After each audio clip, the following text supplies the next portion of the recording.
कहते हैं जब समय अच्छा होता है तो सब अच्छा होता है। शायद ऐसा ही कुछ सीमा हैदर के साथ हुआ है। सीमा हैदर का जब समय अच्छा था, पैसे थे, तब जो सीमा हैदर के पड़ोसी हैं वही उनके घर जा करके केक पेस्ट्री खाया करते थे, मुंह मीठा किया करते थे। लेकिन जैसे ही सीमा हैदर पर बुरा समय पड़ा है तो पड़ोसी सीमा हैदर को जबरन पाकिस्तान भेजने की फिराक में है। पड़ोसी जो कि सीमा हैदर के पड़ोस में रहते हैं, यानी कि सीमा हैदर के जो मोहल्ले वाले, अगल बगल के घर वाले हैं, वो धरने पर बैठे हुए हैं सीमा हैदर को पाकिस्तान भेजने के लिए। लेकिन सीमा हैदर जो कि सचिन की पत्नी है, भारत की बहू, पाकिस्तान की बेटी। अब ऐसे में जबकि सभी महिलाओं को, सभी पत्नियों को भारत छोड़कर पाकिस्तान जाना हो रहा है,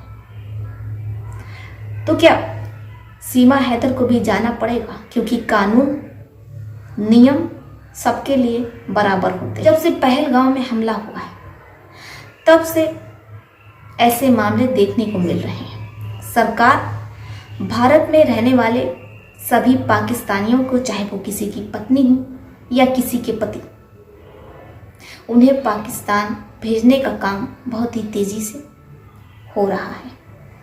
तो क्या सीमा हैदर अपने कई बेटियां और बेटों के साथ उन्हें पाकिस्तान जाना होगा? इधर पाकिस्तान में बैठा हुआ सीमा हैदर का शौहर, जो कि उसे बहुत बुरा भला कह रहा है और चुटकी ले रहा है कि वो उसे यहाँ आने नहीं देगा, और अगर आती है तो फिर वो कहाँ जाएगी, किसके पास रहेगी, क्या करेगी, क्या खाएगी। क्योंकि एक शौहर का गुस्सा जो कि बहुत पहले से ही अपनी पत्नी पर था, क्योंकि उसकी पत्नी उसके 6 बेटियां और कई बेटों के साथ उन सभी को लेकर के हिंदुस्तान वापस आ गई थी सचिन के पास।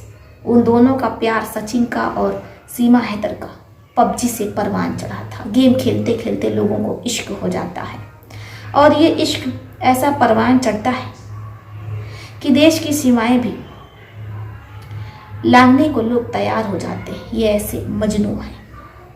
खैर, हमें पता नहीं है कि सीमा हैदर के कितने बेटे और कितनी बेटियां हैं। अंदाजन लगभग हमने आपको बता दिया, नहीं तो कमेंट में आप लोग आकर के बताएंगे। खैर, तो सीमा हैदर के जो पड़ोसी हैं वही नाक बने हुए सीमा हैदर को डसने के लिए तैयार बैठे हैं। सीमा हैदर लगता है कि अपनी बैग पैक कर चुकी है, क्योंकि भारत सरकार सभी पाकिस्तानियों को खदेड़ रही है। भले ही सीमा हैदर भारत की बहू है तो क्या, लेकिन वो है तो ही पाकिस्तान की बेटी। अब ऐसे में ये देखने वाली बात होगी कि आखिर सीमा हैदर सचिन से कैसे जुदा होंगी। क्या जो सचिन से बेटे हैं वो हिंदुस्तान में रहेंगे, और पाकिस्तानी शौहर से जो सीमा हैदर को बेटे बेटियां हैं वो सभी सीमा हैदर के साथ पाकिस्तान जाएंगे। बाघा बॉर्डर पर काफी गमगीन माहौल है, क्योंकि कोई बीवी अपने शौहर को छोड़ रही है तो कोई अपने शौहर को छोड़कर जुदा होकर एक दूसरे से जा रहे हैं। इधर जो परिवार है, यानी कि जो बेटे और बेटियां हैं, वो अपने माता पिता को अलग होता हुआ देख विलाप कर रहे हैं। कहीं पर बेटे और बेटियां अपनी माँ से अलग हो रहे हैं तो कहीं माँ अपने लाल के टुकड़ों से, जिगर के टुकड़ों से अलग हो रही है। ऐसे में चाहे वो हिंदुस्तानी सरकार है या पाकिस्तानी सरकार, दोनों को मानवता दिखानी चाहिए और फैसला सोच समझ कर लेना चाहिए। पति और पत्नी को अलग करना ये कहाँ का न्याय है? एक परिवार को जुदा कर देना ये कहाँ का न्याय है? भला कोई पति अपनी पत्नी के बिना, पत्नी अपने पति के बिना, अपने बेटे और बेटियों के बिना कैसे रह सकती है? आप लोगों का इस पर क्या सोचना है? आप लोग अपनी अपनी राय हमें कमेंट बॉक्स में लिख सकते हैं। तो चलिए फिर चलते हुए मिलते हैं आपसे किसी और घटना। तब तक के लिए आप अपना, अपने परिवार का ध्यान रखें। आदाब, शशिकांत, नमस्कार।